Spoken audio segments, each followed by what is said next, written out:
Welcome to Soapbox Heroes. What's going on with it today?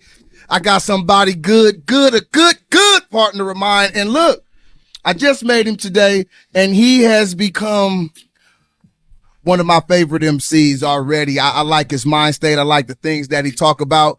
I like the message of the music. Yes, sir. I got the one and only. I got Gooch with me. What up, world? Also known as Sick. What up, world? Gooch, what's going on with you, man? How you enjoying the Southern hospitality right now? I love it, man. I love it, man. So far, so hood. You understand? So far, so hood? Yes, sir. Sick. You out of Chicago, right? Yes, sir. Man, I got a question. I'm going to start off early, man.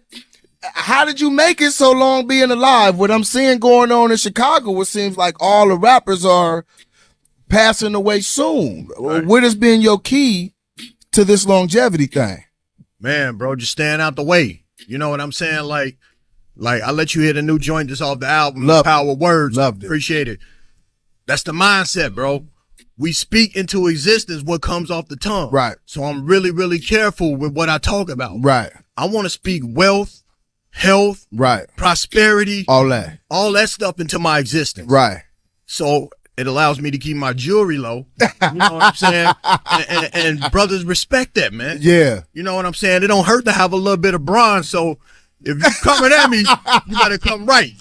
It don't hurt to have some bronze. Yeah. So do you think that like the younger cats, do you think they're overplaying certain things? Like, are they not keeping it low? What's going on, Sick? In Chicago, bro, this is one of the only cities where it's life imitating art. You understand? So it's a whole different mentality. So these dudes really living that shit. Then they put it in the music, right? So now you got the average cat who ain't really on that. They can respect it and just turn up in a party to it. Right, but this is these cats' real existence. Right. You know what I'm saying? Like when you hear him talking about bodies, that shit is real, bro. They not studio gang. It's not. This is not a real game, Chicago. This is real. This is real. A whole nother animal, and that's not nothing to brag about. Wait, you know say that again? That ain't nothing to brag about. Okay. I love my city, bro. Right. You know what I'm saying? It's a lot of talented artists going too soon. Right. You know, but that happens because I believe artists are following that cookie cutter approach. Right. Is it the artists following the cookie cutter approach or the labels? Is that what they're seeing as opportunity? I don't even think it's the labels, bro, because rappers don't need labels. Right. You know what I'm saying? Right. So they just seeing what's being done by their predecessors and what's working. Right. So if it ain't broke, don't fix it.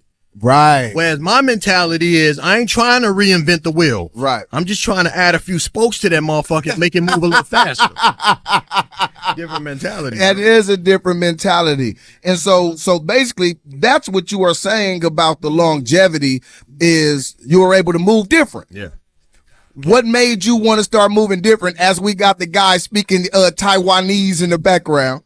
Bro, that fucked me up. Yeah. I'm thinking we finna flip the script. You know what I'm saying? But what was your encouragement to move different, to not fall into the cookie cutter approach? Bro, my music always been different.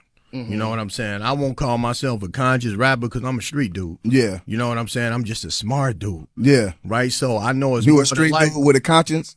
We all have a conscience, right? But it's about listen to it. I absolutely do. You know what I'm saying? And I make this shit happen, bro. So the shit that I talk about in my music goes beyond just killing and all that. We talking about relationships, financial issues. It's so many topics in the black community. Right. You know what I'm saying? That need to be discussed that can help to enlighten people, inspire people, bring people up, make you sad, happy, or whatever. Right. You know what I'm saying? Music is what feelings sound like. Right. Music is what feelings sound like. Think about that. Wow. And it's an expression of the inner. And it goes back in. Yeah, it is. And so it's inside, it come out, then go back inside somebody's ear. Yeah, think about this, bro. I got this thing in my head that I'm playing with this.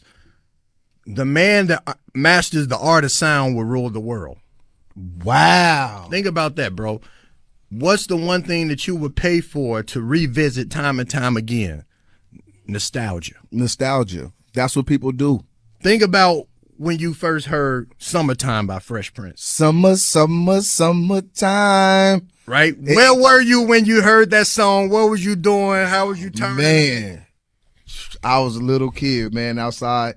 And I think my uncle was washing a car and it came on and we went crazy. Summertime. And every time you hear that song, you probably think about that happy moment. Think about that moment. That's nostalgia. Right. Now imagine an artist who has the capability to put together a whole project every time, every joint, and right. nostalgic. Wouldn't you pay for that over and over again? Absolutely. Absolutely. And one of your productions that I heard, that was one of the things that impressed me. I didn't use the word nostalgia. I used big. Yeah. But aside from this nostalgia, when I hear your productions, it's big. And my example was it'd be somebody damn near with some earphones on a bike, and it feel like you in a Rolls Royce. Yeah. Because the sound is so full. Yeah. And it sounds like, you know, that has come over time and development. How did you develop such a full sound? Man, years of practice, bro. Years of practice. What I'm saying? Going back and forth in the lab. Honestly, man, I followed the greats, bro. I followed Eric B. and Rakim. Yeah. I followed Dr. Dre. I followed Swiss Beats. You know what I'm saying? Like, the dudes who was doing it, I'm like, damn, how do they get these drums to sound like this? Right. And then I just kept refining what I was doing until it started sounding like what was in my head. Right. And then I'm saying, damn, I'm an engineer. What the I just did something profound. So you taught yourself? Yeah, I'm self-taught, bro. Wow. Yeah. How is that to be able to hear something in your head, then execute it? It's crazy. Like, with every project that I do, it starts out with a blank slate of paper. It's nothing on there. Right. And then I just get to jotting down words. And it's like a puzzle to me. Once I start seeing the words come to fruition, I'm like, okay, what else is next? And it's like a good-ass movie because I want to see how it ends. You know what I'm saying? Even though it's coming from me. Right. A lot of times when I listen to my music, I'm like, damn, that was dope. I talk about myself in third person like I ain't never heard of this shit. But I guess that's the artistry in me. Right. You know what I'm saying? So I'm still a fan. I'm a fan of music first. So as a consumer, I know what I want to hear. Right. So when I make my drums and my kicks and everything sound that big, it's because that's what I want to hear as a consumer. Right. You want to hear that big sound and encapsulate it. I still think that is I think it's very impressive to be able to put down your thoughts and have them like come out and you can hear it. Because I could beatbox in my head. I have all kind of beats sick. I can't put out nothing. Nothing. You got to kind of be a geek about this shit though, bro. You got to be a geek. Well, can you be? It's interesting you say that. Because in my opinion, engineers and people who make beats and could put together things and understand programs and programming and stuff are some of the smartest people. Yeah, we geeks. Geeks. Yeah. So that's not a bad term, by the way. And that's what I'm trying to ask you. So how do you personify that? Well, however you say that word, personify it, because at the same time you a street dude, but at the same time you use your intellect, but you also have a skill that would be considered something a skill a geek has. Yeah. So how do you marry that marriage right there? You street, but there's some geek somewhere in there. Yeah. I think that's what makes me dangerous, bro. I'm a chameleon. Right? So I can coexist make me dangerous. Yeah, exactly. I can coexist in any environment. You could put me in the office with the corporate dudes and I can go with the best of them. We can do the suit game. Yeah. We can do the conversation. I can turn up the conversation and coexist with anybody. Yeah. And then I can go in O-Block and sit with the big homie and all them and do the same thing in the hood. Yeah. You understand? Absolutely. When I get in the lab and these dudes see what I do, as the artist, you're going to respect my craft because I know what the fuck I'm talking about. Right. Pardon the expression. Right. But this is the game. So now you got to respect me for what I do because I'm about to make your sound bigger and better. Right. But that comes from years of experience, trial and error.